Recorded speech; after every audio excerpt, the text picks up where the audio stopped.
ప్రజలు అంతఃపుర స్త్రీలందరూ పాండవులను విడిచిపెట్టలేకపోయారు. వారు నడుస్తుంటే వారు వెనకాలే చాలా దూరం వరకు నడుచుకుంటూ వచ్చారు. అలా ధర్మరాజు హస్తినాపురం నుండి ముందుకు సాగిపోతున్నాడు.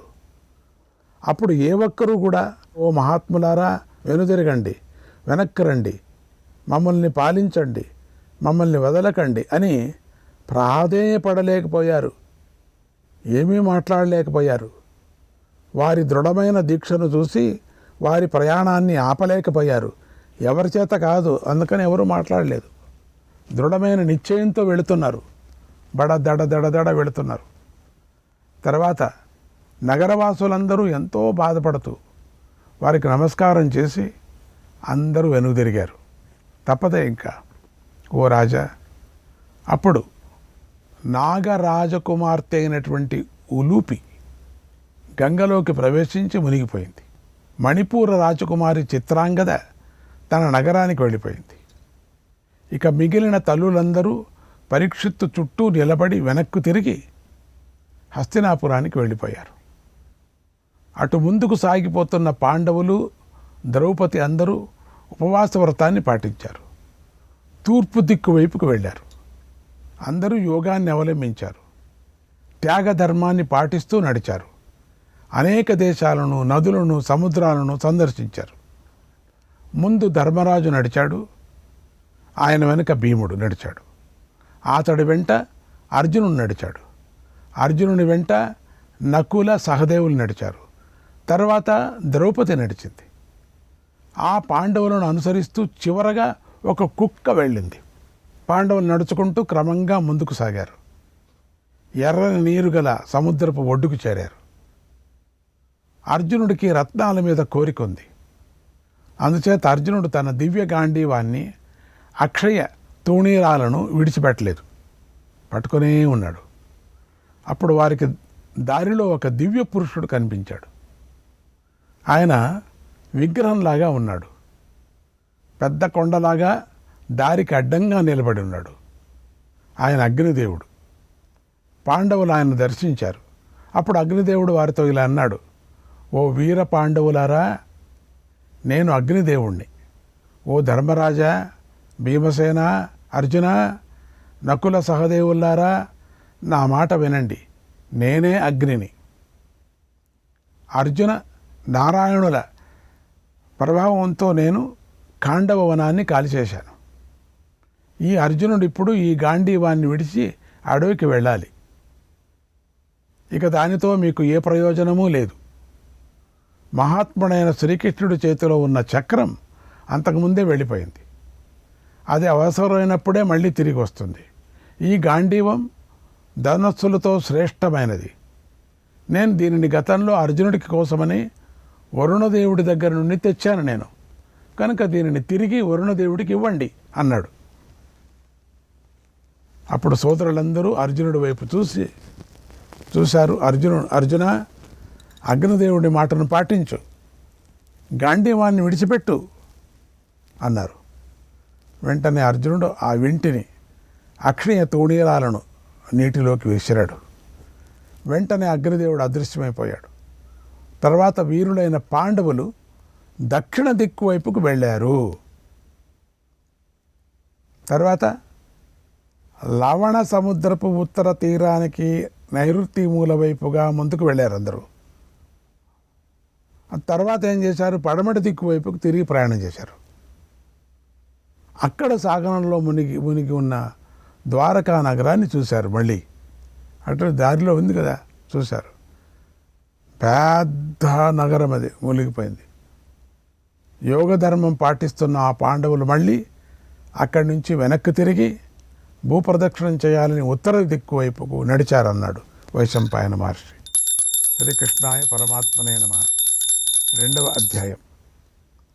వైశంపాయనుడు ఇలా చెప్పాడు, ఓ మహారాజా, పాండవులు తమ మనస్సులను నియంత్రించుకున్నారు.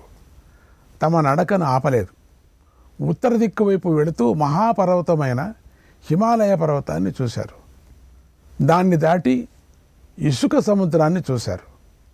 తర్వాత పర్వతాలలో శ్రేష్టమైన మేరు పర్వతాన్ని చూశారు. యోగాన్ని పాటిస్తూ వారందరూ వేగంగా నడుస్తూ ఉండగా హఠాత్తుగా ద్రౌపదీదేవి నేల మీద పడిపోయింది, ప్రాణాలు విడిచింది. అప్పుడు భీముడు ద్రౌపదిని చూసి ధర్మరాజుతో ఇలా అన్నాడు, ఓ రాజా, ఈ ద్రౌపది ఎలాంటి అధర్మము చేయలేదు, ఏ పాపము చేయలేదు, మరెందుకు ఈమె నేలపై పడిపోయింది?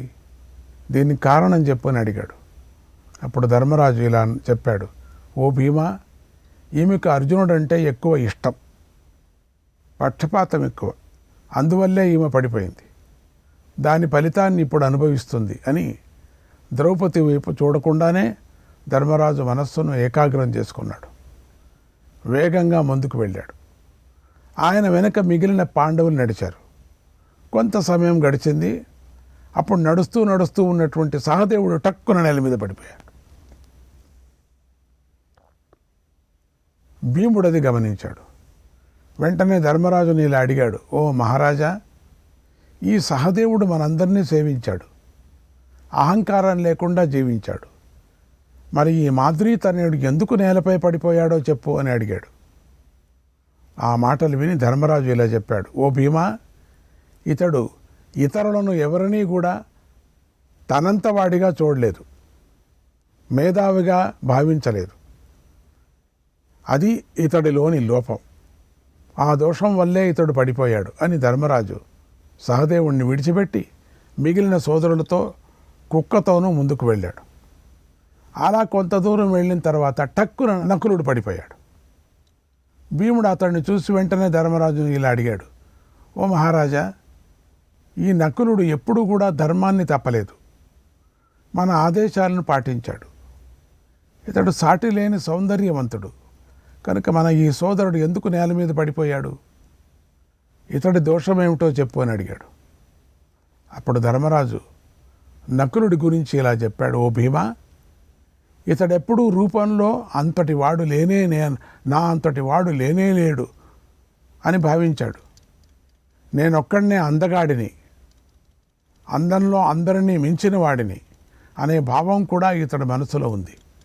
కాబట్టే నకులుడు క్రింద పడిపోయాడు. ఓ భీమసేన, నువ్వు రా, ముందుకు నడువు. ఎవడికి ఏది రాసిపెట్టిందో అతడు దాన్ని తప్పకుండా అనుభవించాలి, తప్పదు అని ముందుకు వెళ్ళాడు. అప్పుడు ఆ ధర్మరాజు వెంట భీమార్జునుడు కుక్క కూడా వెళ్ళారు. కొంత సమయం గడిచింది. వారిలో చివరిగా నడుస్తున్న అర్జునుడు అంతకుముందు పడిపోయిన వారి గురించి తలుచుకుంటూ బాధపడుతూ నడిచాడు. అంతలోనే హఠాత్తుగా అర్జునుడు కింద పడిపోయాడు. అర్జునుడిని ఎవరూ ఎదిరించలేరు. అర్జునుడు ఇంద్రుడు అంటే తేజస్సు కలవాడు కదా, పురుషశ్రేష్ఠుడు. అలాంటి అర్జునుడు కూడా కింద పడిపోవటాన్ని చూసి భీముడు ధర్మరాజుతో అన్నాడు, ఓ మహారాజా, ఈ మహాత్ముడైన అర్జునుడు ఎప్పుడూ నవ్వులాటకు కూడా అబద్ధం ఆడలేదని నాకు గుర్తు. మరి ఇతడు ఏ కారణంగా నేలపై పడిపోయాడు? ఇతడిలో ఏ దోషం ఉంది చెప్పు అని అడిగాడు. అప్పుడు ధర్మరాజు ఇలా చెప్పాడు, ఓ భీమా, ఇతడు నేను శత్రువులందరినీ ఒక్క రోజులోనే కాల్చేస్తానన్నాడు, కానీ ఆ పని చేయలేదు. అర్జునుడు ఎప్పుడూ తనను తాను శూరుడిగా భావించుకున్నాడు. అదే ఇతడిలోని దోషం, అందువల్లే ఇతడు పడిపోయాడు. అంతేకాదు, ఈ అర్జునుడు ఇతర ధనుర్ధారులను అందరినీ అవమానించాడు. దాని ఫలితమే ఇది. కనుక శ్రేయస్సును కోరుకునేవాడు అలా ప్రవర్తించకూడదు అని ధర్మరాజు భీముడితోనూ కుక్కతోనూ ముందుకు వెళ్ళాడు. కొంత సమయం గడిచింది. అన్న వెంట నడుస్తూ నడుస్తూ ఉన్నటువంటి భీముడు హఠాత్తుగా క్రింద పడిపోయాడు. పైకి లేవలేకపోయాడు. కొద్దిగా ఓపిక తెచ్చుకొని భీముడు ఇలా ధర్మరాజుతో అన్నాడు, ఓ రాజా, నన్ను చూడు, నేను నీకెంతో ఇష్టమైన వాడిని. నేను ఇప్పుడు పడిపోయాను. నేను ఎందుకు పడిపోయానో చెప్పు, నాలోని దోషమేమిటో చెప్పు అని అడిగాడు. అప్పుడు ధర్మరాజు ఇలా అన్నాడు, ఓ భీమా, నీకు తిండి అంటే ఎక్కువ ఇష్టం, అందుచేత నువ్వు ఎక్కువ తింటావు. ఎక్కడ చూసినా ఎప్పుడు చూసినా తిండి. ఇతరులను పట్టించుకోకుండా నీ బలంతో గొప్పలు చెబుతూ ఉంటావు. అందువల్లే నువ్వు నేలపై పడిపోయావు. ఇదే నీలోని దోషం అని ధర్మరాజు భీముడి వైపు చూడకుండానే ముందుకు వెళ్ళిపోయాడు. ఓ జనమేజయ, పాండవుల ప్రయాణం ప్రారంభమైన దగ్గర నుంచి కుక్క వారి వెంటే వెళుతుందని చెప్పాను కదా, అది మాత్రం ధర్మరాజును విడవలేదు ఆ కుక్క. ఇప్పుడు చివరిగా భీముడు పడిపోయిన తర్వాత కూడా కుక్క ధర్మరాజు వెంటే వెళ్ళింది అన్నాడు వైశంపాయన మహర్షి. శ్రీకృష్ణాయ పరమాత్మనే నమః. 3వ అధ్యాయం. వైశంపాయన మహర్షి జనమేజయుడికి ఇలా చెప్తున్నాడు, మహారాజా, 7 మందితో ప్రారంభించిన ప్రయాణంలో ఇప్పుడు కేవలం ధర్మరాజు కుక్క మాత్రమే మిగిలారు. ధర్మరాజు వేగంగా ముందుకు సాగుతూ ఉంటే కుక్క కూడా ఆయన వెనుక వెళ్ళి సాగింది వేగంగా. కొంత సమయం గడిచింది. అప్పుడు హఠాత్తుగా భూమి ఆకాశం దద్దరిల్లేట్లుగా పెద్ద శబ్దం వినిపించింది. అది ఇంద్రుడి రథం యొక్క శబ్దం. ఇంద్రుడు రథంలో ధర్మరాజు వద్దకు వచ్చి, ఓ ధర్మరాజా, ధర్మాత్ముడా, రథాన్ని ఎక్కువ అన్నాడు. అప్పుడు ధర్మరాజు తనతో వచ్చి పడిపోయిన సోదరులందరినీ గుర్తు చేసుకొని ఎంతో బాధపడ్డాడు. ఇంద్రుడితో ఇలా అన్నాడు, ఓ దేవా, నా సోదరులందరూ ఇక్కడే పడిపోయారు. వారు కూడా నాతోనే రావాలి. నా సోదరులు లేని స్వర్గం నాకొద్దు. వారు లేకుండా నేను స్వర్గానికి వెళ్ళను. అది నాకు ఇష్టం లేదు. ద్రౌపది సుఖాలను అనుభవించవలసింది. అలాంటిది ఆమె ఎన్నో కష్టాలు అనుభవించింది. కనుక ఆమె కూడా మాతో రావాలి. దానికి నువ్వు అనుమతించు అని కోరాడు. అప్పుడు ఇంద్రుడిలా అన్నాడు, ఓ రాజా, సందేహించకు. వారిప్పుడు స్వర్గంలోనే ఉన్నారు. ద్రౌపదితో కలిసి నీ సోదరులందరూ నీకంటే ముందుగా స్వర్గానికి వెళ్ళిపోయారు. నువ్వు వారిని అక్కడ చూడవచ్చు. కనుక బాధపడకు. వారు మానవ శరీరాన్ని విడిచి స్వర్గానికి వెళ్ళారు. అయితే నీకు మాత్రం ఈ శరీరంతోనే స్వర్గం లభిస్తుంది. నువ్వు ఈ శరీరంతోనే స్వర్గలోకాల్లో అడుగు పెట్టవచ్చు. ఇందులో సందేహం లేదు. అందుకే నువ్వు పడిపోలేదు అన్నాడు. అప్పుడు ధర్మరాజు, ఎందుకంటే అట్లా ఉన్నాడు, ఆ వ్రతంతో ఉన్నాడు ఆయన. అప్పుడు ధర్మరాజు ఇలా అన్నాడు, ఓ దేవా, నువ్వు భూత భవిష్యత్తులు తెలిసిన వాడివి, ఆజ్ఞాపించేవాడివి. కనుక నాతో వస్తున్న ఈ కుక్కను చూడు, పాపం ఇప్పటి నుంచి తోక ఆడించుకొని వస్తూనే ఉంది. ఇది నన్ను వదలటం లేదు. ఇది నన్ను నిత్యము భక్తితో సేవిస్తుంది. కనుక ఇది కూడా నాతోనే రావాలి అన్నాడు. అప్పుడు ఇంద్రుడు ఇలా అన్నాడు, ఓ ధర్మరాజా, నువ్వు ఈరోజు దేవతలతో సమానుడు అయ్యావు. అలాగే నాతో సమానుడు అయ్యావు. మహాసిద్ధిని, పూర్ణ సంపదను పొందావు. స్వర్గ సుఖాలను పొందావు. కనుక ఈ కుక్క గురించి నీకెందుకు? దీన్ని విడిచిపెట్టేయి. అలా విడిచిపెట్టడం క్రూరత్వం అనిపించుకోదు. అది క్రూర కార్యం కాదు అన్నాడు. ఆ మాటలు విని ధర్మరాజు ఇలా అన్నాడు, ఓ పూజ్యుడా, పూజ్యుడైన వాడు అమర్యాదగా ప్రవర్తించడు. కనుక నేను దీని పట్ల అమర్యాదగా ప్రవర్తించను, క్రూరంగా ప్రవర్తించను. కనుక దీనిని విడవను. సుఖం కోసమని భక్తులను విడిచిపెట్టి రావలసినంత అవసరం నాకు లేదు. స్వర్గం లభిస్తుందని విశ్వాసం చూపించే దీనిని విడిచిపెట్టడం ధర్మమేలా అవుతుందయ్యా? నమ్మిన వారిని విడిచిపెట్టి నా సుఖాన్ని నేను చూసుకుంటే, నా దారిని నేను చూసుకుంటే, నా స్వార్థాన్ని నేను చూసుకుంటే అది ధర్మమేలా అవుతుంది అన్నాడు. ఆ మాటలు విని ఇంద్రుడు ఇలా అన్నాడు, ఓ రాజా, ఒక్క విషయం బాగా గుర్తుపెట్టుకో. కుక్కతో కలిసి నివసించే వారికి స్వర్గంలో స్థానం లేదు. వారి ఇష్టాపూర్తలను, అంటే యజ్ఞాది ఫలం, పుణ్యకర్మ ఫలం, క్రోధవశులనే రాక్షసులు దొంగలిస్తారు. కనుక ఓ ధర్మరాజా, బాగా ఆలోచించు. నేను మళ్ళీ చెబుతున్నాను, కుక్క గోల మనకెందుకు? దీన్ని విడిచిపెట్టు. ఎందుకయ్యా కుక్క కుక్క కుక్క కుక్క అంటావు? వదిలేసాయి. అసలు స్వర్గంలోకి రాకూడదు ఈ కుక్క. స్వర్గంలోకి అడుగుపెట్టు, నువ్వురా చాలంతే. కుక్క అంతా రాకూడదు అక్కడ. కుక్క వచ్చిందనుకో, నీ పుణ్యం అంతా భక్షించేటువంటి మునులు ఉన్నారు అక్కడ. ఆ పనొద్దు. అప్పుడు ధర్మరాజు ఇలా అన్నాడు, ఓ ఇంద్ర, భక్తులను విశ్వసించే వారిని విడిచిపెట్టకూడదు. అది మహాపాపము. కొనా వరకు వ్రతం చేస్తున్నాడు ఈ మహానుభావుడు. అది బ్రహ్మహత్యతో సమానము. కనుక నా సుఖం చూసుకోవటం కోసం నేను దీనిని విడవను. ఓ దేవా, భయపడిన భక్తుణ్ణి, మరో గతి లేదని వచ్చినటువంటి ఆర్తుణ్ణి నేను విడవను. తనను తాను రక్షించుకోలేకపోయినా బ్రతుకు మీద ఆశ కలవాడిని నేను విడిచిపెట్టను.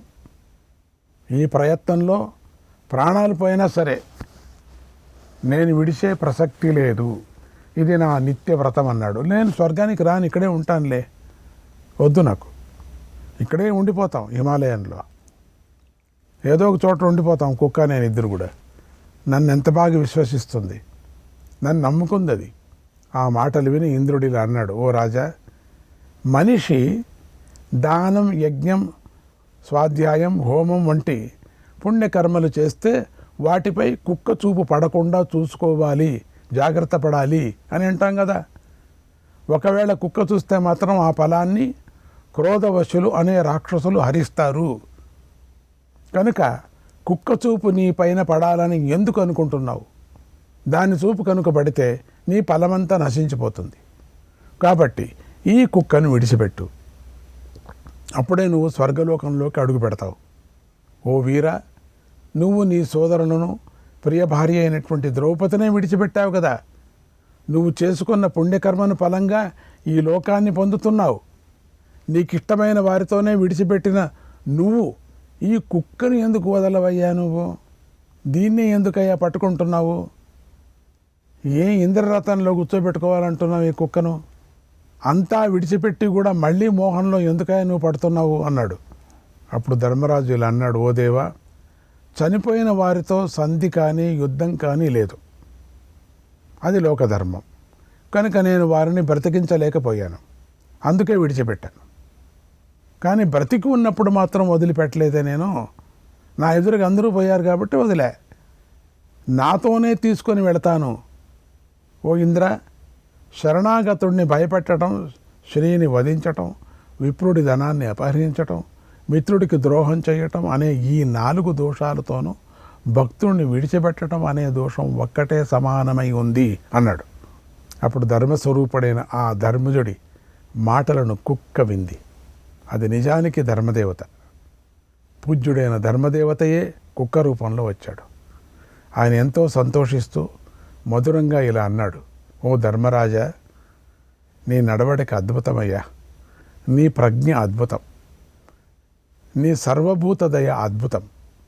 వీటితో ఉత్తమ వంశంలోని నీ పుట్టుకను సార్థకం చేసుకున్నావయ్యా. నాయన, గతంలో నీ సోదరులు నీటి కోసం పోరాడి మరణించారు కదా. ఆ సంఘటన ద్వైతవనంలో జరిగింది. అప్పుడు నేను నిన్ను పరీక్షించాను. అప్పుడు నువ్వు అద్భుతమైన తీర్పును చెప్పావు. నీతో పాటు పుట్టిన భీమార్జునులనే కాదన్నావు. నీ తల్లులిద్దరూ సమానంగా ఉండాలని కోరుకుంటూ నకులుడిని ఒక్కడిని బ్రతికించుకున్నావు.